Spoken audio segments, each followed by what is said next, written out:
Good morning, everybody.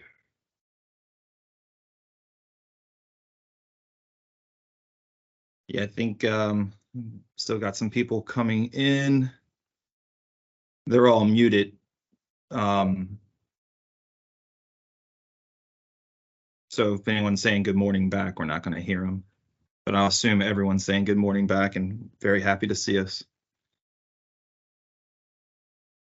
There, we got some comments saying good morning. Good morning.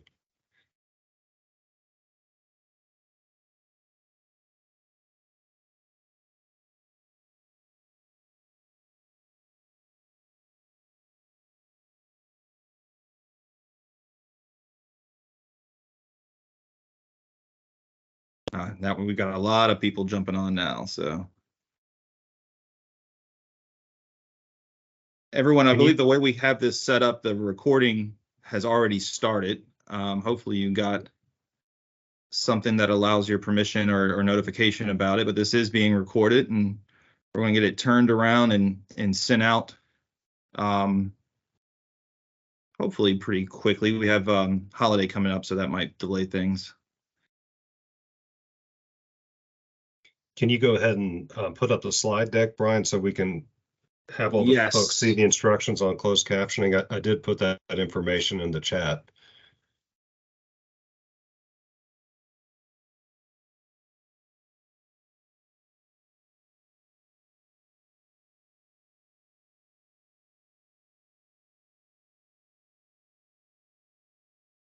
Okay.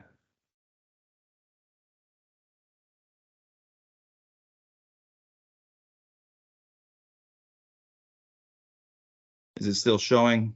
Yep, you're good. Got some more people I've got to let in.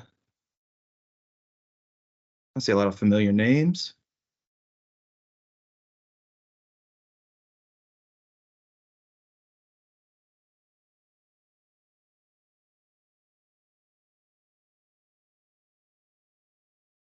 It looks like part of the screen is hidden, like there's a second window, Brian, on the bottom right-hand corner. Okay, let's see.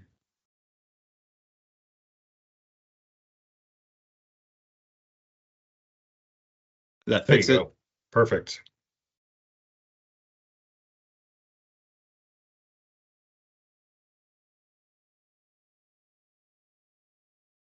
All right, we still have a lot of people jumping on in batches here.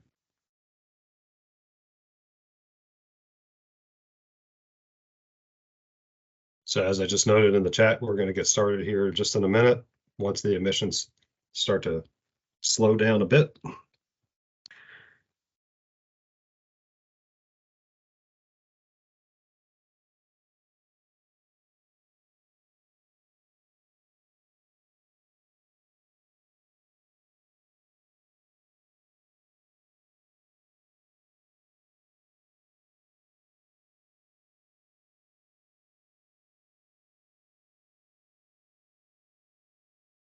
This is fantastic. I think we had about 90 people sign up and we've already got 72 people here in our little webinar. So thanks so much for joining in.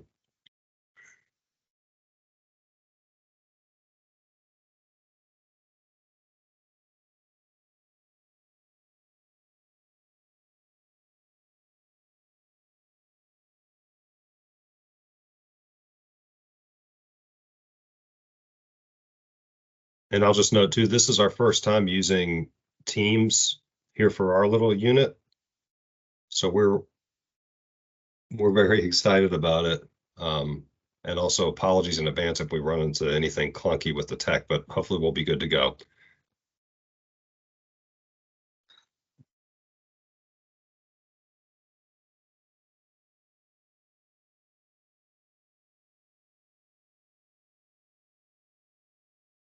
I'm going to go ahead and get started here. We've had up on the screen how to activate closed captioning. I also put that information in the chat. I'm going to go ahead and drop it in one more time. If anybody would like to access that. Brian and I tested it up before the meeting, and it's pretty accurate. When we use the acronym BASPARI as we go through, it may give some interesting variations of that. But other than that, it seemed like it was very accurate. And I can keep letting people in after we get started. I think there's probably some latency in people. If you don't have Teams already installed, you have to go through all that process. So that's probably what's happening with or an update process. So that's probably what's happening with some of the people straggling in here. That sounds good. Brian, you can go ahead and advance to the next slide, and we'll go ahead and take it away here. All right, so we were going to talk today about quality reviews for therapeutic behavioral consultation. And in particular, we're going to talk about trends that we've seen over the past year or so with reviews that we've done using the behavior support plan adherence review instrument. And if you're not familiar with that tool, we'll talk about it here in just a minute. So you can go ahead and jump to the next slide, Brian. Thank you, sir. Folks that are coming in, the training's being recorded. I think that there's a disclaimer for that when you come into the training using this webinar format. So just want to make everybody aware that the training is being recorded, and we have every intention of posting it in the future. And perhaps somebody will be watching this down the road on the DBHDS YouTube channel. Do quick intros. I'll start with myself. I'm Nathan Hobble. I'm a project manager here at DBHDS in the Division of Developmental Services, and I'm also the agency's lead for this particular service that we're talking about, therapeutic behavioral consultation. I'll turn it over to Brian. I'm Brian Phelps. I'm the behavior analyst at DBHDS. I'm also in the Office of Integrated Health, and I do a lot of the Bespari reviews and a lot of work with Nathan on how to best work with all of you. Thank you, everybody, again for coming in, and I really appreciate everybody taking the time. In particular on a Friday morning as we're getting close to Thanksgiving. A couple other things just for housekeeping. We've got mini polls or quizzes set up, active student responding, if you will, throughout. So Brian will launch those at key learning points. I think we have about 10 of them or so throughout this presentation. So when those pop up, you can take a minute to read the question and go ahead and respond, and then we'll move forward as we go through the training. We've got the chat box open. If you look at your screen, there's hopefully what's a pretty obvious chat icon. It looks like this little word bubble. It says chat on it, and you can click on that, and then you can type in a question if you'd like to have that answered. We're going to do our best to answer questions at the end as opposed to pausing to answer them in real time. And in particular, questions related to this training are very welcome. If you have questions that are not related to this training, I think what I'll probably do is just reach out to you individually after the training to help answer that question. And I'd also note, hopefully fairly obviously, please don't put anything in the chat that's not HIPAA compliant. Lastly, as we're moving forward, if anybody would like to have a certificate of attendance, I can send that out to everybody, because as part of registering, we have your emails. It's not continuing education through the Behavior Analyst Certification Board if that's the certification that you have, but I'll send this along to everybody with instructions on how to complete the certificate of attendance if that's useful to you.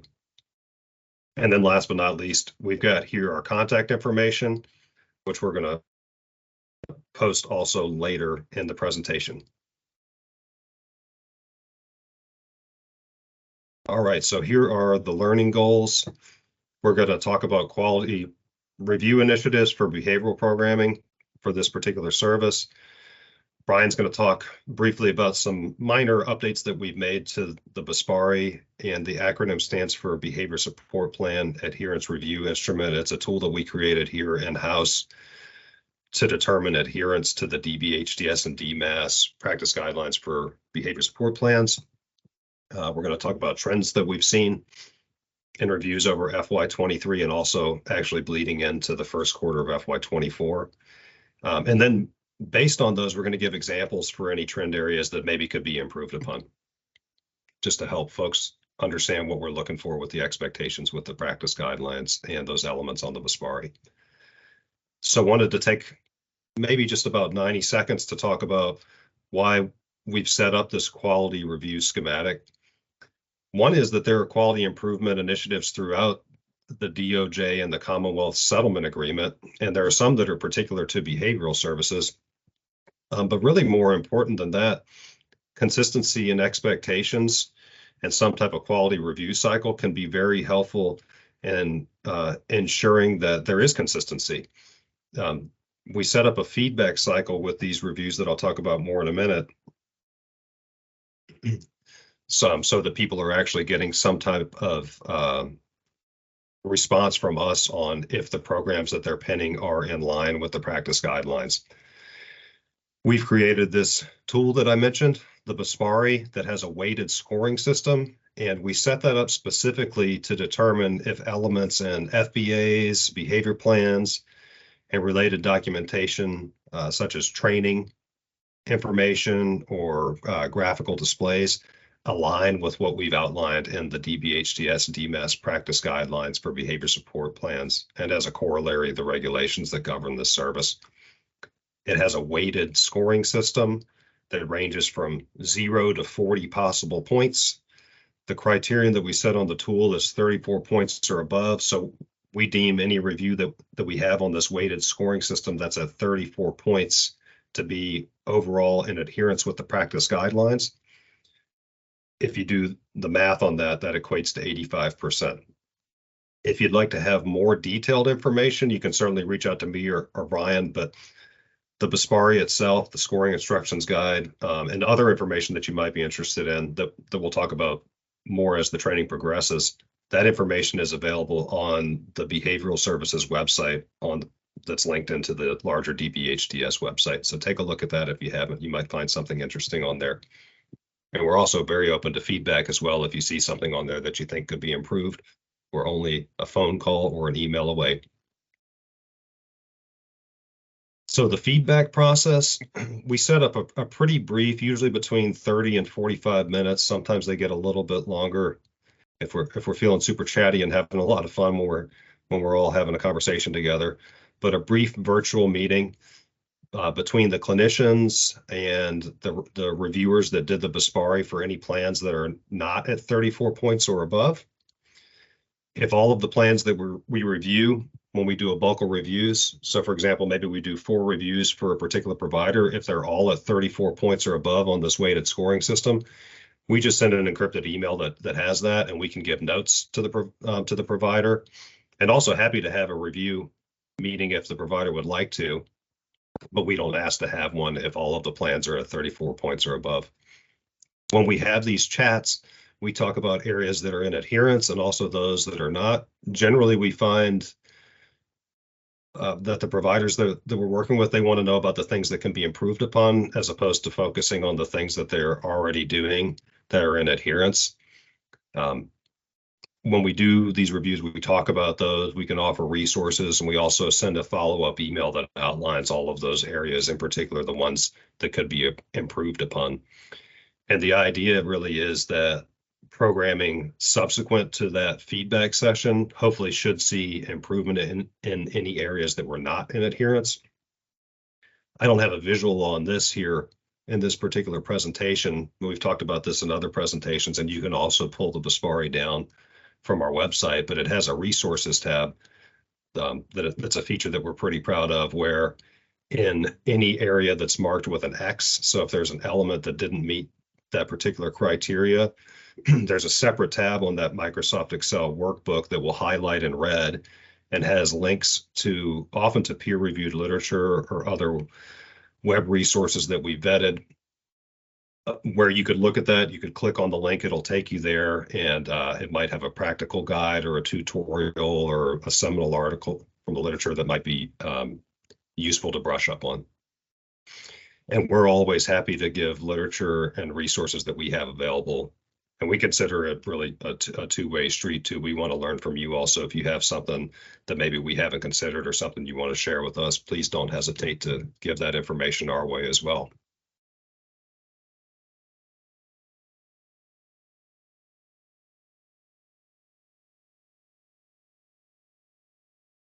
All right, so we've got a poll here.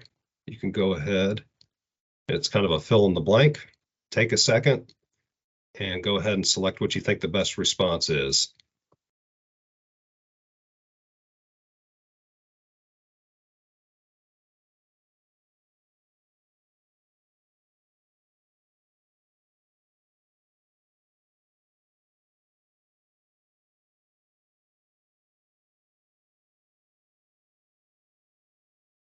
Okay, looks like we've got something a little clunky with our poll. Oh, what's going on with it? We're getting some comments that saying don't have permission to access the poll. Hmm. And you know what? That's okay. I gave a disclaimer at the beginning that we're still learning the system. So if we can't work it out, what we're going to do is we're going to do the old fashioned, and you can just think about what the answer is, and then we'll tell you what the answer is.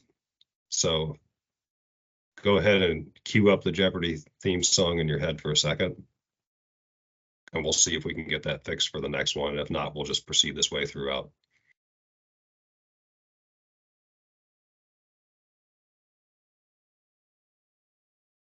So the best answer for this one is B. It's not A because it hasn't been done in other states that we know about. We created it here specific to the practice guidelines. We don't intend it to be a clinical review and not intended at all to be treatment advice. We're just looking for presence or absence of these elements. Though we can, of course, give information about the literature if that's helpful. And the weighted scoring system ranges from 0 to 40 points as opposed to 100 possible points. So the best answer for this one is B.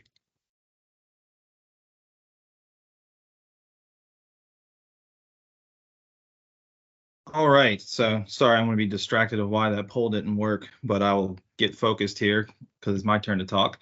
So what you should be seeing on your screen right now is the top part of the Bespari scoring. Any of you that have had review meetings with us have seen this, and if you haven't seen this, you can go to the link that Nathan was talking about a moment ago and see the full Bespari. But I want to point out while we're here, some of these are yellow and some are white. So you can see date of review with behaviorist, that's white, but all the other ones in that column are yellow. And that is just conditional formatting to show us what needs to be complete before we can call this a complete review. And then there's a prompt here that says this Bespari is not complete. And you can take a guess what it says when everything is complete. So when you get to see it, you'll hopefully see that it says it is complete because we wouldn't share it with you until we completed the review. So we've updated this tool a few times over the past year, mostly all to increase how to streamline the review process. So we've automated a lot of where scoring takes place. Nathan already mentioned it's a weighted scoring. That's been the case for a long time. But we've added a tab with the definitions, which is largely what we're going to be talking about today, going through those definitions. If you access the Bespari, you can click on that tab, and it may be very helpful to see kind of exactly what we're looking for under each element. The stimulus prompt, as well as just talking about, there's a background that's yellow when the question is unanswered, and when we give it a check or an X, it becomes the correct color, green or red.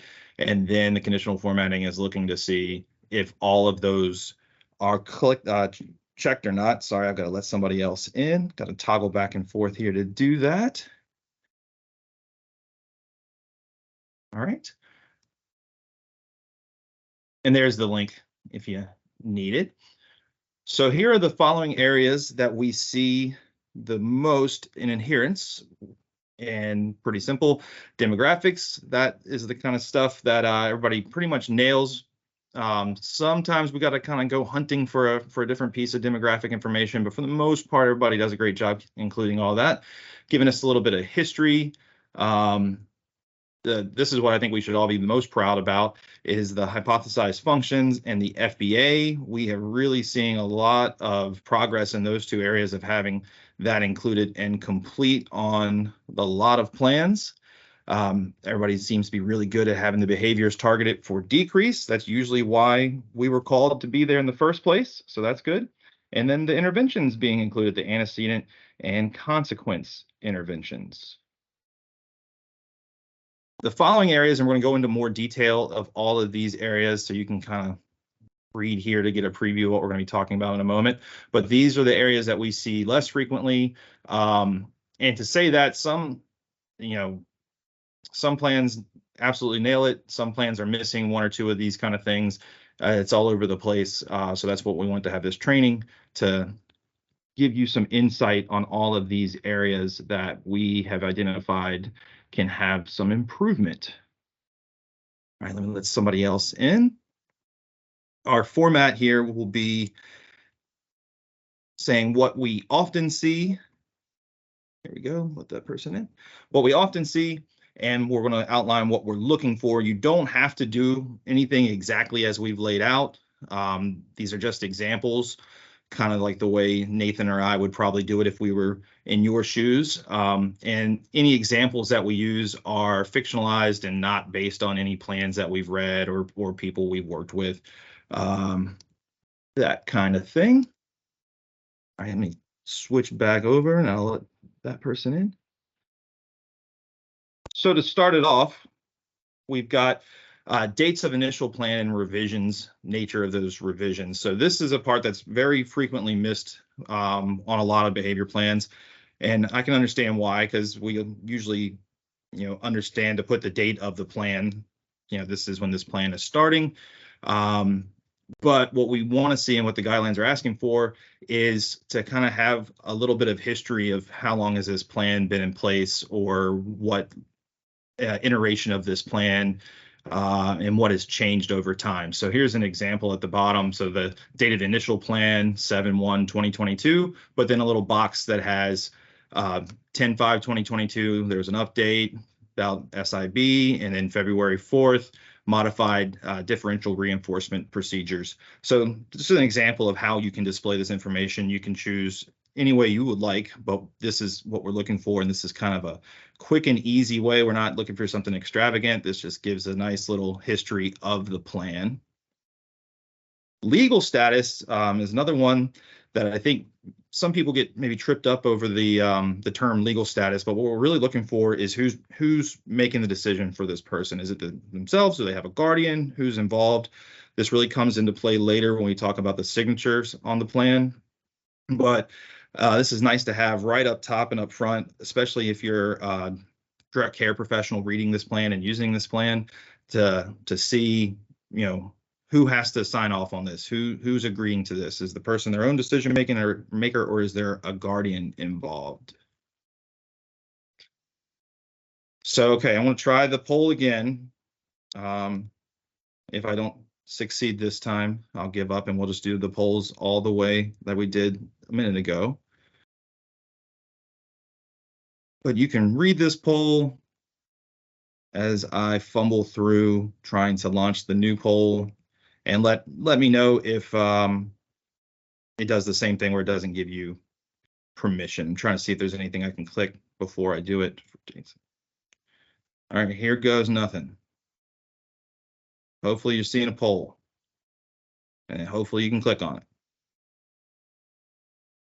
If not, just go ahead and type in the chat and let us know. Nope. Okay, Stacy says no, did not work. All right. So let's just go ahead and you can type the letter of the best answer in the chat, and we'll take it that way going forward.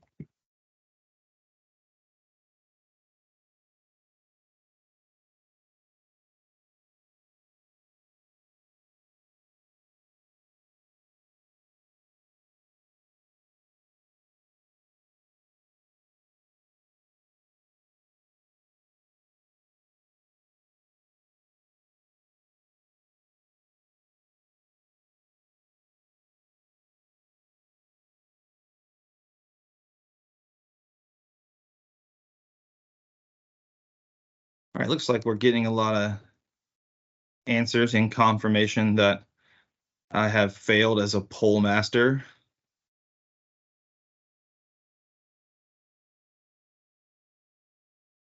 And looks like for the most part, actually, all the answers I've seen so far are correct.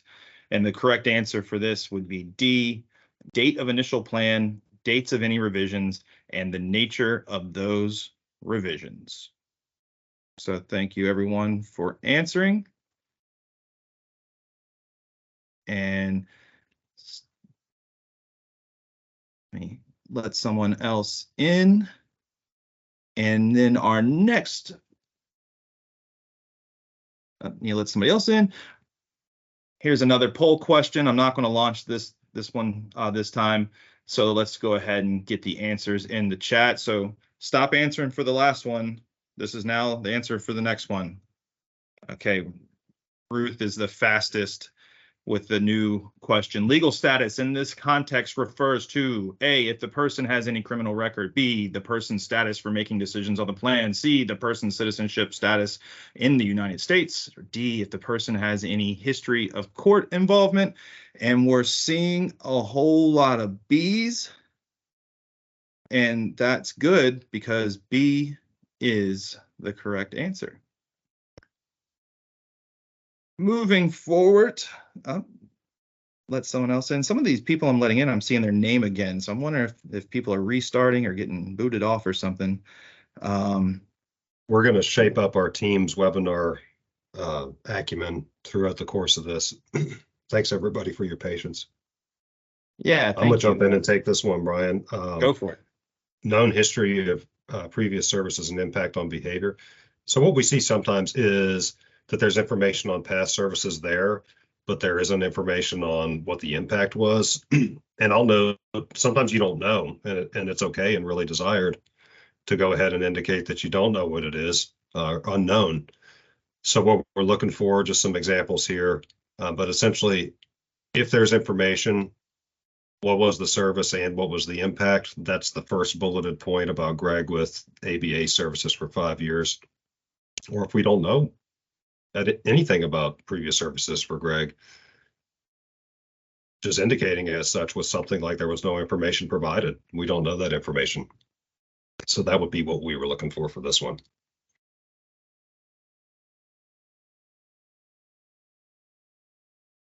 All right, behaviors for increased definitions. So what we see frequently with behaviors for increase, and again, back to what Brian said earlier, the behaviors for decrease, the vast majority of the reviews we do, it has a name for the behavior, it has an operational definition, it has a system of measurement, and then oftentimes, at least for one behavior, there's an example or a non-example, which can be extremely helpful. Not always seeing that translate to the behaviors for increase, so I wanted to take a couple minutes to talk about that. So what we do see typically is almost every plan that we look at, there is something in the plan about a behavior or behaviors to promote. So for example, request for break, that would be listed. Sometimes there's request for break, just staying with this hypothetical, that's included, but the definition is actually including instructions for what the staff or the family member or whomever is helping to support and implement this plan should do. And this example is not an operational definition for request for break for Rick. This is really talking about what the staff behaviors are, or maybe said in a different way, an antecedent intervention. So Rick will be offered communication device by staff anytime precursor behaviors occur, et cetera, et cetera. That is fantastic to do, but it's not an operational definition. Sometimes we see that the desired behavior is listed and there's a operational or what's an approximation of an operational definition and interventions in the plan, but there's too much use of inferential language to actually make it operational. So without having examples or non-examples for appropriately or nice way, it's really open to interpretation on what this means. So it is a definition, but with the level of subjectivity here, it's not going to be on target for what we're looking for, and it's going to be difficult for the person that's taking data, and maybe even more importantly, the person that's reinforcing requests to know what appropriately expresses means or what in a nice way means. So again, without examples or non-examples, open to interpretation, I would advocate for avoiding adverbs in particular in behavioral definitions, just because it leaves it open to the inference or interpretation of the person that's reading it. So clean and concise to the best extent possible.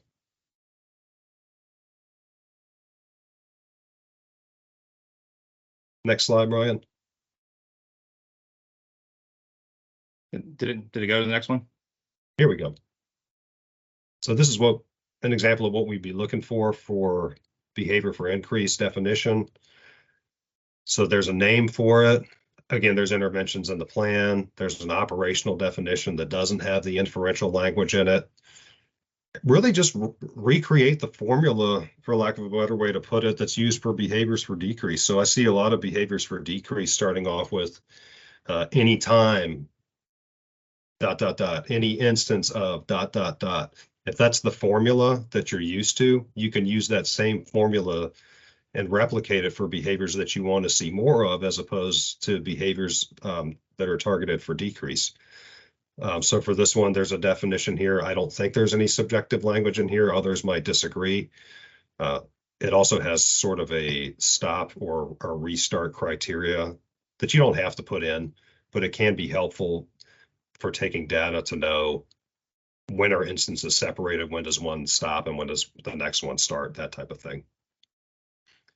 I will self-own that I have been very guilty of creating lengthy and not concise behavioral definitions in the past, and that's something that I've worked to improve upon. So we'll go ahead and launch our chat poll.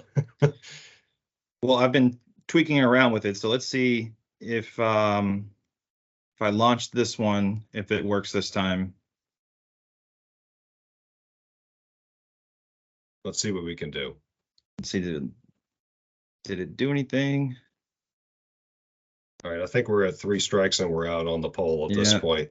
But A for effort. So just go ahead as you're doing and type in the best answer.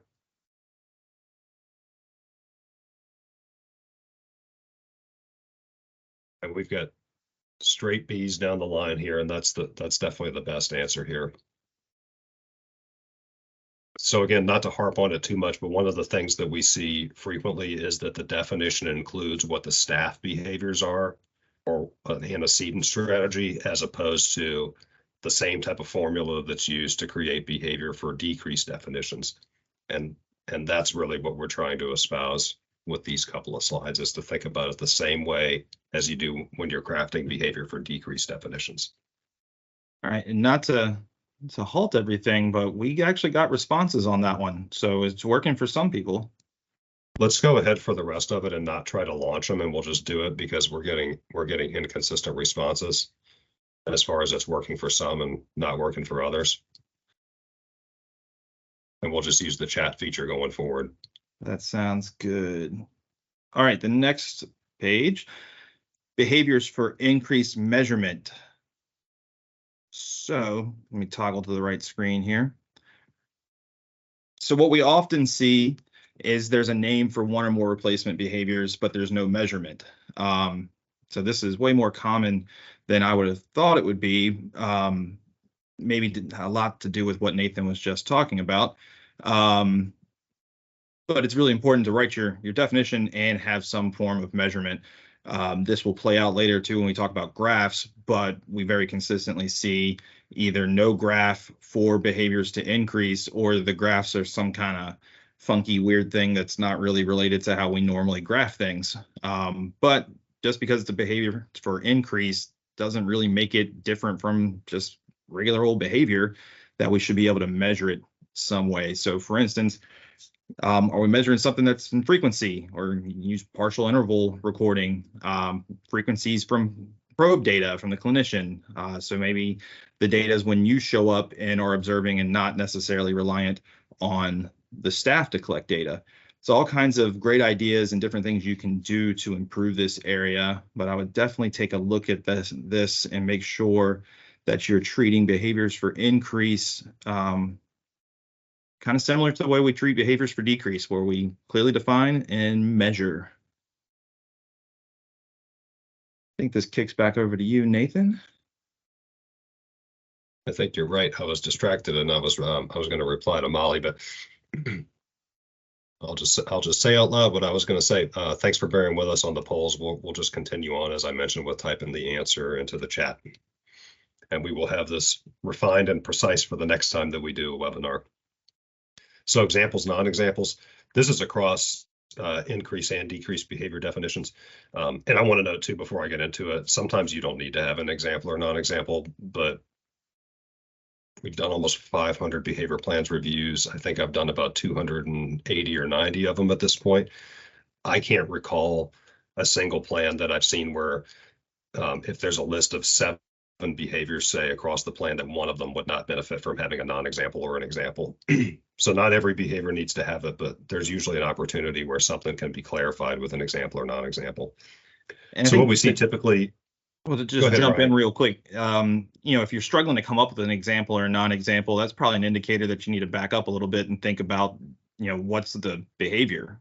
So we should be able to see it and measure it. So if it's hard to make an example for, maybe there's a better way of thinking about it. So that's my two cents. Brian. What we see often is that there's a very solid operational definition for the behaviors for decrease, but maybe missing example or non-example. And then for increase, kind of what Brian just sort of mentioned, if there's no operational definition, or maybe the operational definition is not fully refined, there may not be examples or non-examples at all. So here's an example of what we're looking for. I will do my best not to read it verbatim, but really the idea is that the example and or non-examples helps to supplement that definition itself. So this one is a PICA definition, and it talks about non-edible objects crossing the plane of this person's lips and entering mouth. If that's it, if that's all that there is without examples or non-examples, a savvy data collector or somebody that's really thinking about this by the letter of the wording may count brushing teeth as a non-edible object crossing the plane of lips and entering the mouth, because that meets the definition, or using floss, or putting your finger in your mouth, or a fork or a spoon, any of those things. So including examples and non-examples for this type of definition could be extremely helpful with the accuracy of the data that you end up obtaining. All right, next slide, please. All right, I'm going to take just hopefully 5 minutes or so to talk about functionally equivalent replacement behaviors. Out of the gate, it can be quite difficult to come up with functionally equivalent replacement behaviors, or the acronym FERB, for every behavior targeted for decrease. I've seen situations with plans that I've written or ones that I've been a part of or reviewed, where just because of the nature of the behavior, you may need to be working on other desired behaviors that are not functionally equivalent, or maybe that's not a behavior that has a functionally equivalent replacement behavior that's exactly functionally equivalent. You all may have seen situations like that as well. When we do our reviews, we're giving credit for any desirable behavior that we see, whether it's functionally equivalent or not, but we might make a notation on the comments section of the Bespari rubric that we, in our review, we saw an opportunity for functionally equivalent replacement behavior that may have not been captured. So what we see, and again, all of these with these things that we're talking about with what we see, it doesn't mean that we see it with every plan, but we see it enough where we thought it might be helpful to share it kind of as a trend item. So sometimes we see that there's desired behavior that's included, but it doesn't match the function of the challenging behavior. So the hypothetical example here is the FBA suggests that aggression is related to access to preferred items, activities, tangibles, whatever semantic you want to use. And then there's a definition for a desired behavior and related teaching tactics, but that behavior and the teaching tactics are related to a different function, such as asking for a break. So my little note here is that can be very important. It can be excellent to do that, but it doesn't compute. It's kind of like a mismatch of the function with the functionally equivalent replacement behavior that's not actually equivalent to what the FBA suggested for aggression. So again, it could be important to work on teaching asking for a break or delay of some type of demand activity, but it's a mismatch on the function. Sometimes we see things where there's non-specific language with the way that the behavior is defined, which makes it very difficult to measure, and can also be difficult to teach or better said, to identify this is what this particular thing is and reinforce it. So this is an example, I think, if you just dial it back and you look at it outside of the context of behavioral programming, using social skills, treating people kindly and with empathy, that's the way that I want to live my life. I'm sure I'm speaking for everybody that's here in this webinar today, but zeroing back into behavioral programming, I don't know how to reinforce that and make it so that I'm reinforcing it the same way that Brian or anybody else that is here in the webinar today is going to reinforce it. So having the level of precision can be very, very helpful so we know what to reinforce. And then lastly, before we move on to kind of what we would be looking for, or maybe things to consider with functionally equivalent replacement behaviors, is sometimes there's desirable behaviors included in the plan that don't seem to match the rationale for the BSP or tie into the FBA results.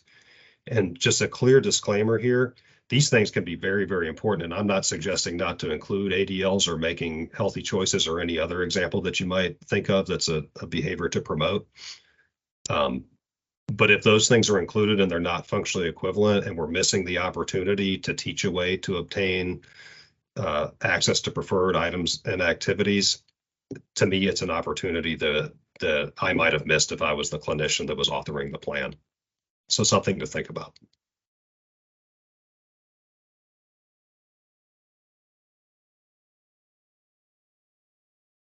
So what we're looking for here, this term or acronym FERB, it specifies what it is, that the replacement behavior has the same function, that it's equivalent to the function of the challenging behavior or behavior targeted for decrease as identified in the FBA. So again, if aggression is maintained by access to preferred items and activities, want to work to reinforce a different behavior that's more socially socially appropriate, to get that same need met. If self-injury is related to avoiding chores at home, then a socially acceptable, less effortful, more efficient behavior that gets that same need met, just that the functions match. So I wanted to close out and thinking about FERB with some considerations of how one might kind of frame this up, set it up with programming. And I'll note, I don't think this is an exhaustive list. Others potentially could add in other bullet points as well. But really, for starters, I mean, you have to know what the function is, the results from the FBA. You have to have that information on what the function is for the behavior targeted for decrease. And once you have that information, and I'm just thinking about, of course, we don't always have a situation where it's just one behavior that's targeted for decrease, but just in this example, just think about a hypothetical of one. So you know that this particular function is X. Now we need to start thinking about, what does this person's communicative repertoire look like? What are they able to do right now very reliably? But maybe it's not happening enough, or it's not happening in the right context. What are they close to being able to do that with a shaping procedure could get to the point where it's happening in the right context and more frequently as it relates to their communication skills? Very important to think about behaviors that are less effortful and more efficient for that person than the challenging behavior. And again, married together with having the same function as the challenging behavior. Back to kind of what we were talking about earlier, having that really clean operational definition and easy measurement. And I'll note that I know that it's very difficult, and we'll talk about this with graphing, but it's very difficult at times, let alone to get measurement in place and data collection for behaviors targeted for decrease. And then getting it for behaviors targeted for increase can be even more difficult in some situations. But setting up that operational definition is really, really important, so everybody understands that this counts. This is the thing that we're going to reinforce. This is not what we're looking for, that type of thing. Thinking about the environment and when or opportunities that this is naturally going to occur.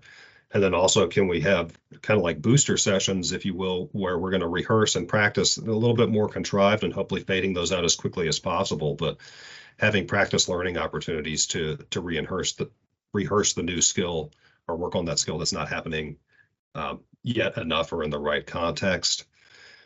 Thinking about errorless learning, I would be an advocate for definitely with functionally equivalent replacement behaviors. So essentially making sure that there's no opportunity to make a mistake as you're starting off with either naturally occurring or practice opportunities.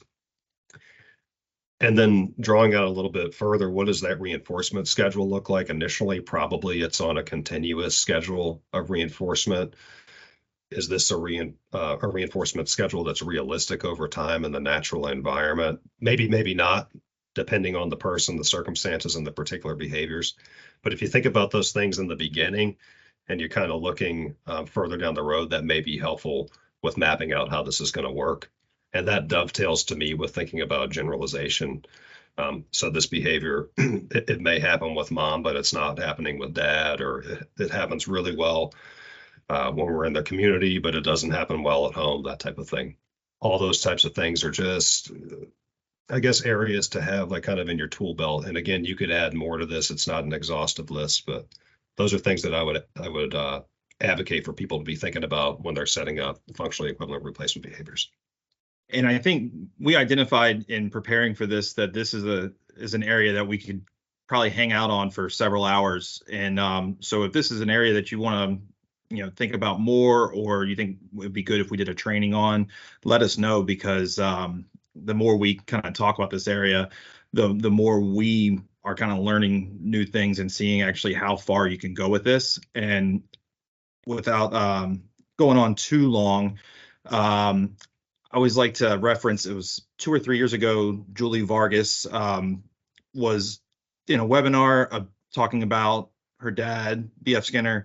And I think the question, I can't quote it, but what would he like to see different that's not happening as much in ABA, that if he was still around, he'd probably like to see?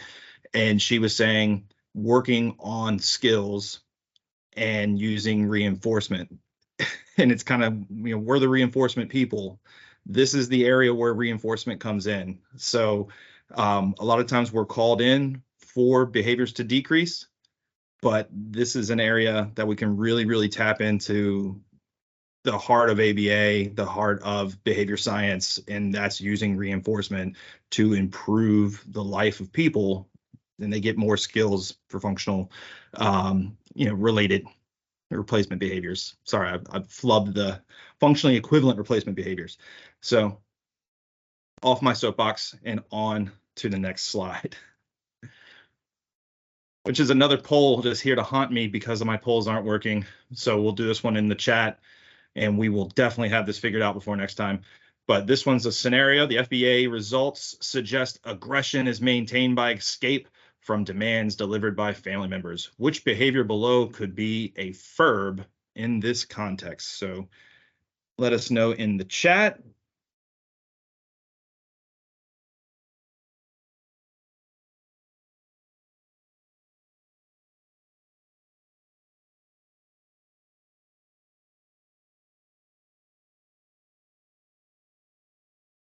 My dog just noticed something. All right, so we're getting a lot of the answer A, and I wonder how many of you looked for that first person to write A and then started writing, or did you really know? I'm sure you all really knew. So the answer is A, requesting a break from dad from daily chore activities. So moving on, dated signatures on behavior plans. Let me toggle screen so it doesn't look like I'm showing you the side of my head and I can keep looking forward. Unfortunately, what we see very often is no signature, and we've talked to a lot of you about this because, to speak for Nathan, because we talked about it a million times, we know how hard it is to get signatures on plans. I have traveled to oddball places to meet people at oddball times to get signatures on plans in my past.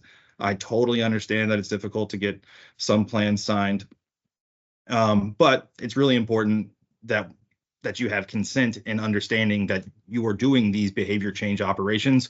So we need signatures. You need to be able to show signatures. We've been accepting that signature on file is fine, but as of this presentation, we're saying that is no longer fine. So if we review any plans that have been pinned before today, it's still fine, but moving forward, you're going to have to actually get a signature, a digital signature or some kind of variation of that is fine, but just stating signature on file will no longer be accepted. So just to jump in real quick to clarify, we're going to start that on 1/1/24 to give everybody time to adjust to it. And I want to give another caveat. That is not going to impact anybody's service authorization. This is strictly related to that one point on the Bespari. So I don't want anybody to have anxiety about if I don't have a signature and I submit it, is it going to be denied by service authorization? No.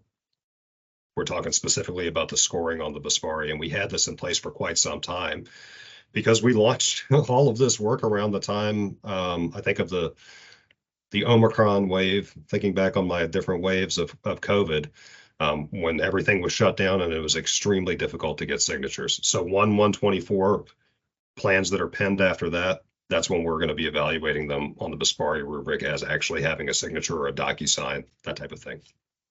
Sorry, Brian. No, thank you, because I had it in my head that it was today. Maybe we had said that early on when we first started putting this together, but yeah, definitely we're saying January now.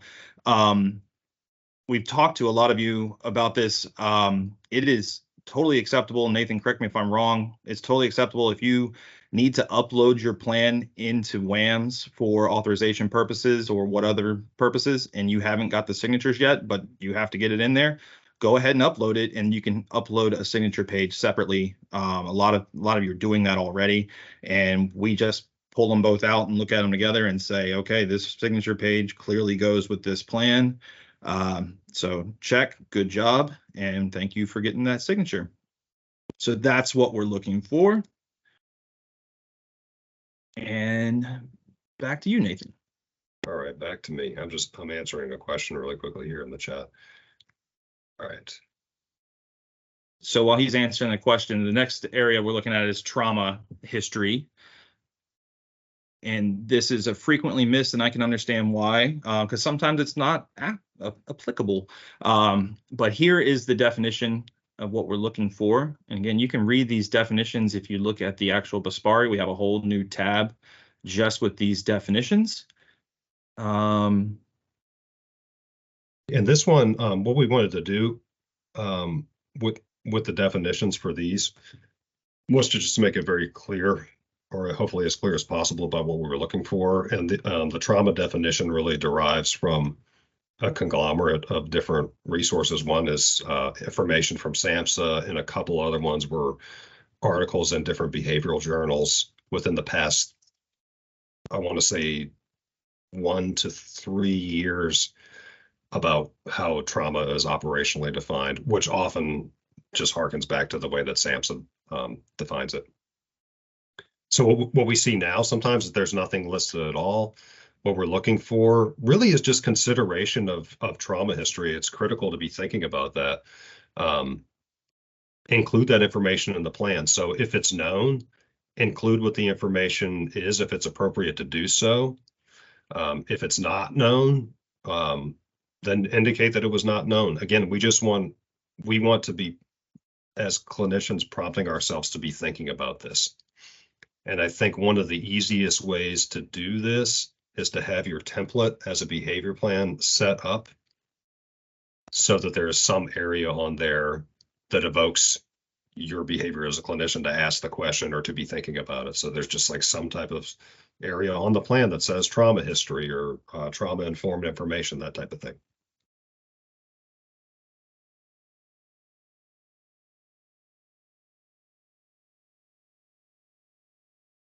All right, so sorry, I was trying to answer a question now. The next part that we're looking at is cultural and heritage, and very similar to the trauma question, this may not be something that's important for this particular person or for your purposes of being there. And if that's the case, then you can mark that it's not important or somehow let us know. But what's important is that you're considering this, and there may be things that people don't come right out and tell you that you could really benefit from knowing.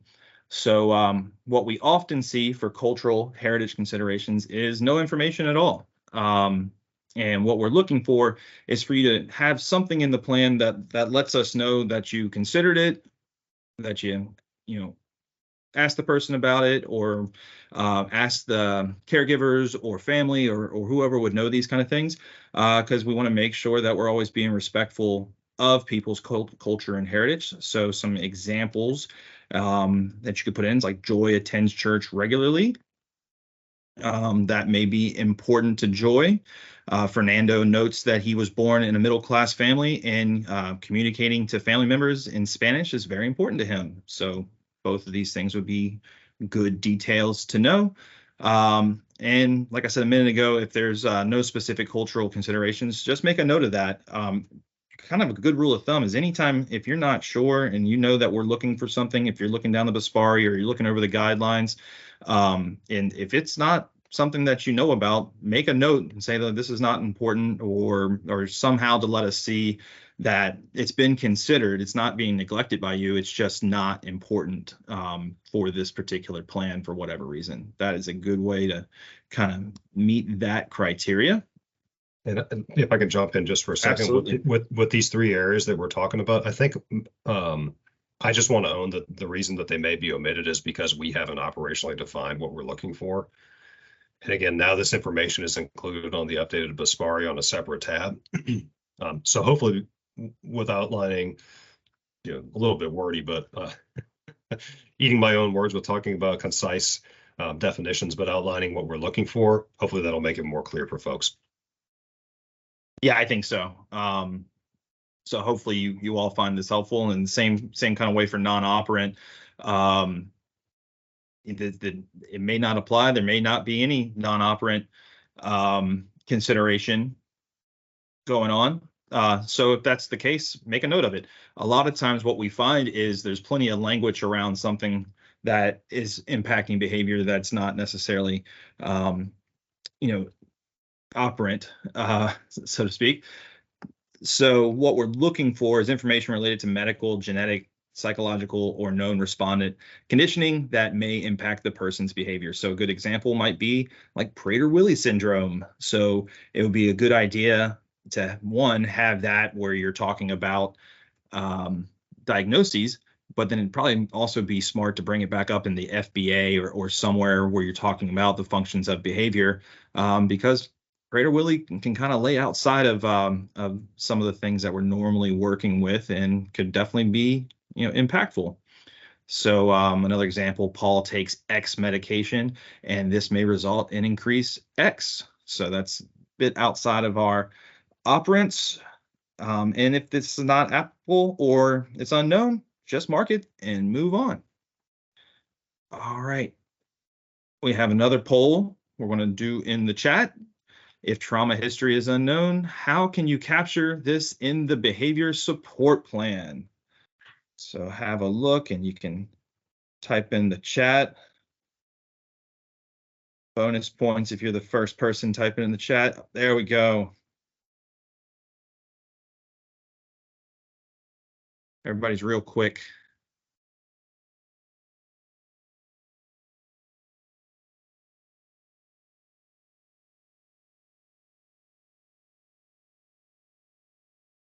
All right, I think we got pretty consistent that B, include a statement like trauma history is unknown somewhere in the BSP.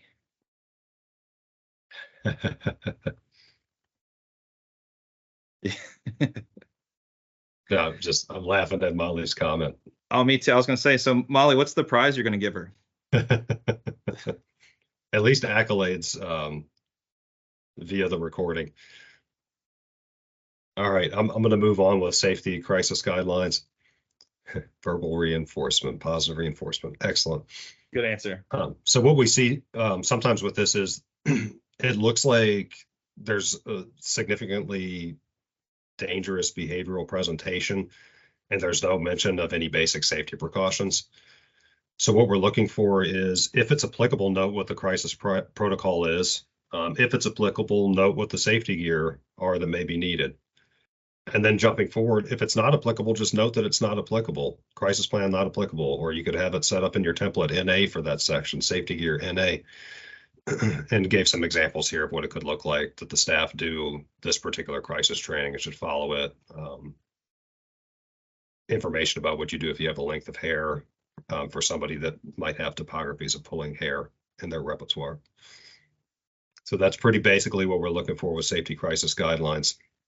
That's it. Be careful here that you're not accidentally adding some kind of timeout or restraint inside of this.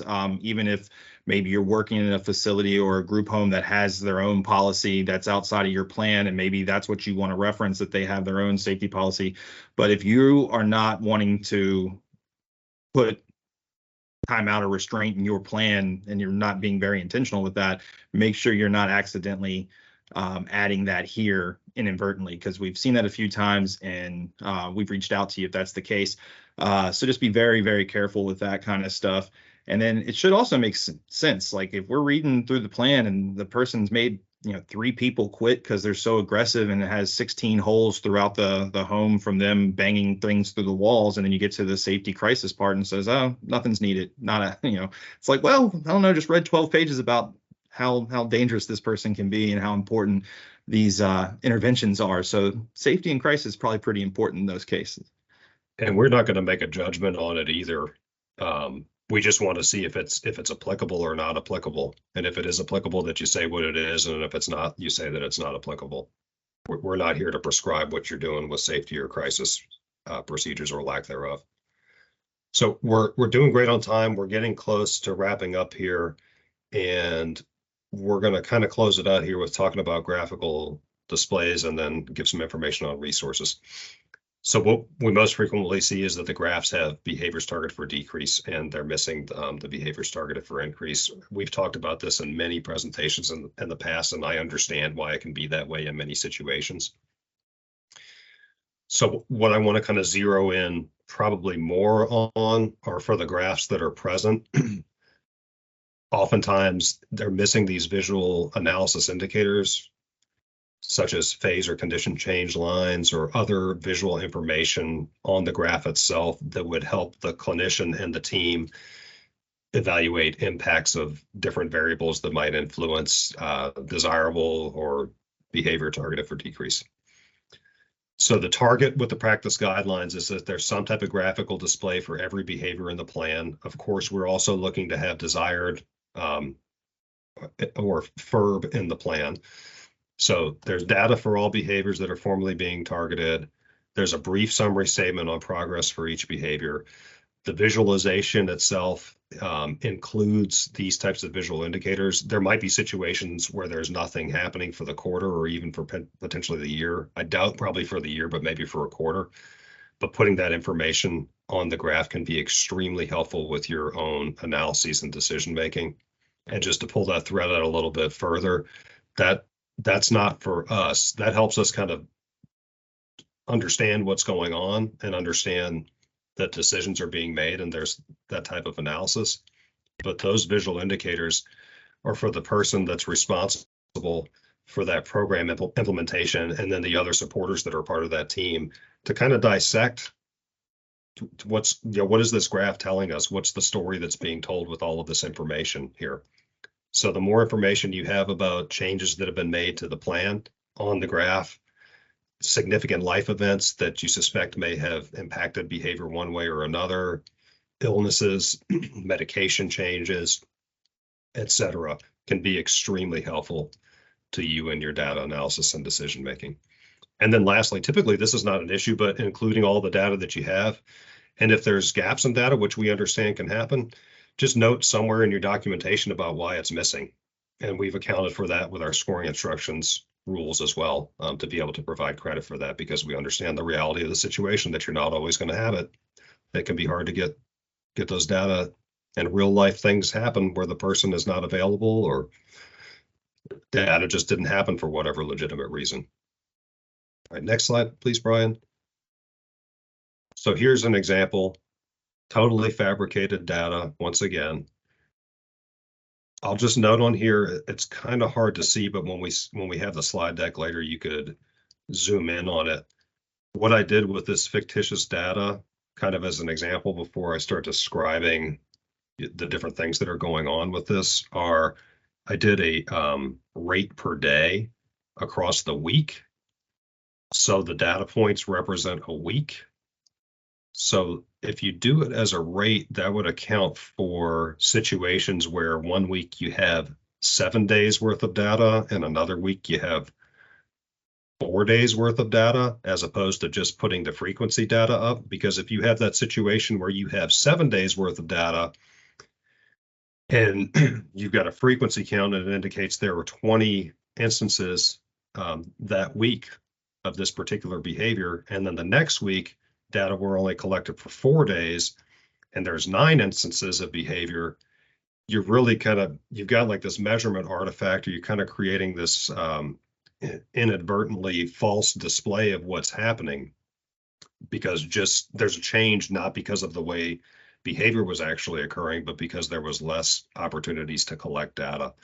So if you think about converting the data to rate or responses per whatever unit of time, that can be extremely helpful in kind of leveling that floor. I've talked about that in previous trainings, so I just wanted to make my plug on thinking about responses per unit of time. Extremely helpful. So this one, it's got a baseline. There is a condition change line where the behavior plan started on a particular day with a text box that just outlines what that is.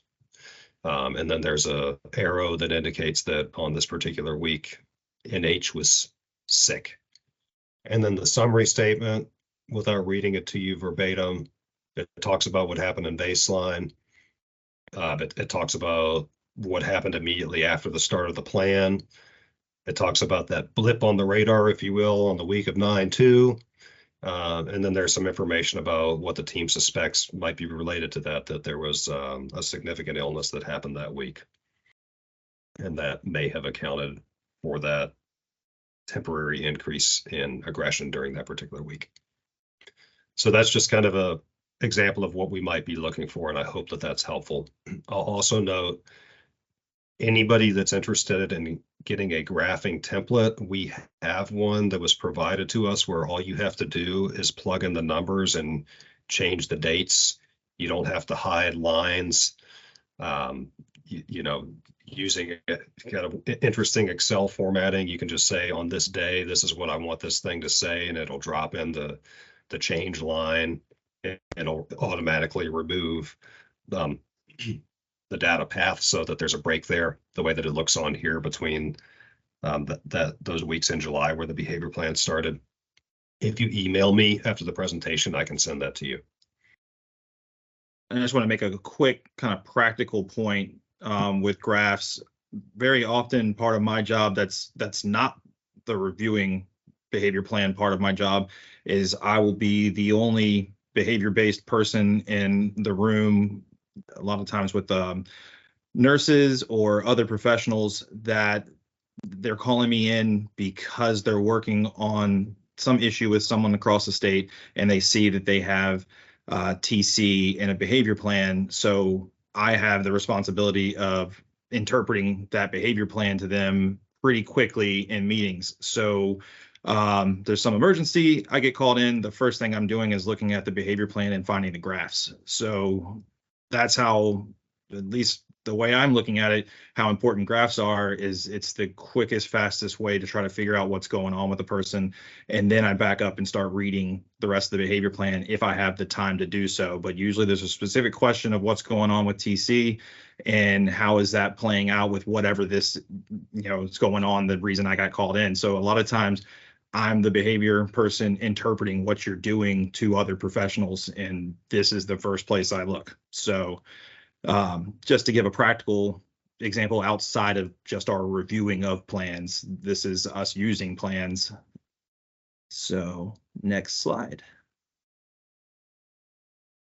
All right, so as we wrap up here, I just wanted to share some resources. We can also link these in the chat here in a second. There's a search engine that we created. I didn't create it myself. I have to give kudos to my colleague, Ann Major, who set this up for us using Power BI and Power Apps. And many folks that are on the line here today have included their information in the search engine. And the idea behind the search engine was to kind of have a one-stop shop for this particular service, where somebody that needs the service or a support coordinator could go and be able to find somebody in a particular region. And at this point, we have it drilled down to, based off of your participation as providers, to CSBs where services are being provided in face filters on there based off of the languages that are spoken by the provider, that type of thing. So if you haven't seen it, go ahead and take a look at it. If you're not listed on the search engine and you want to be, we also have a Microsoft form that's automated that you can complete, and then that gets pushed to me pretty much immediately, and then I can approve it, and pretty quickly that information will get loaded in with the next push through for the update for the search engine.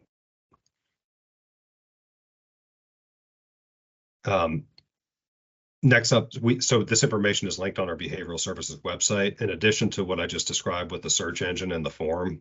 If you want to be included on the search engine, or by the way, I don't think I mentioned this, if you have your information that needs to be updated, you can use the form as well to update it. We've got training videos for trainings that we did with West Virginia University a couple of years ago, with University of Cincinnati, some ones that we've done in-house as well. And we plan to put this one up as well on the behavioral services website. There's also information on there like links to professional and scholarly resources. So there's information on there about how do I join the Association of Positive Behavior Support, or how do I join APBA or VABA, or information about the VCU partnership. How do I find scholarly resources that are not behind a paywall? All that type of information is on there. There's also information about the OIH newsletter, where we have these snippets where we're writing about 250, 300 words about behavioral science topics. In addition to that, I would encourage folks to take a look at the other information that's in that newsletter too, because the other part of the OIH team is writing really nice health and sometimes safety alerts about medical, rehab, engineering, nursing topics that could be extremely educational for all of us. And then last but not least, the current iteration of the BSPARI, the scoring instructions, and an optional behavior support plan template are all available for download on that website. For the template, you can take it and you can put it on your own company's documentation. You can put your logo on it. You can even modify it if you want to. I'll just note that in our reviews, we find that plans generally have higher compliance with the practice guidelines when they use the template or some iteration of the template, because we created the template based off of the practice guidelines and all the elements that are on the BSPARI. So I'd encourage you to at least take a look at that template, because it could be helpful.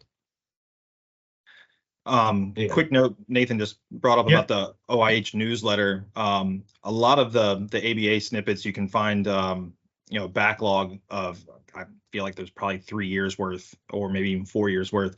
A lot of those are really good resources. Humble brag about us, the resources that we create, but they're good resources that you may find useful in training with staff in different settings. So there might be a thing that you're looking to share with a direct support person and professional. And hey, we wrote a quick little 250 words, easy to understand about that topic. Might really save you some time to say, hey, read this. This has a nice little explanation, because we try to write them for people to understand if you don't have very much behavior knowledge, or just have a little bit, that you can understand what we're talking about. All right, and then last but not least, we just want to thank everybody for taking the time to come in today. We really appreciate your attendance. And we're going to go ahead and conclude this part of the webinar now. So thank you once again.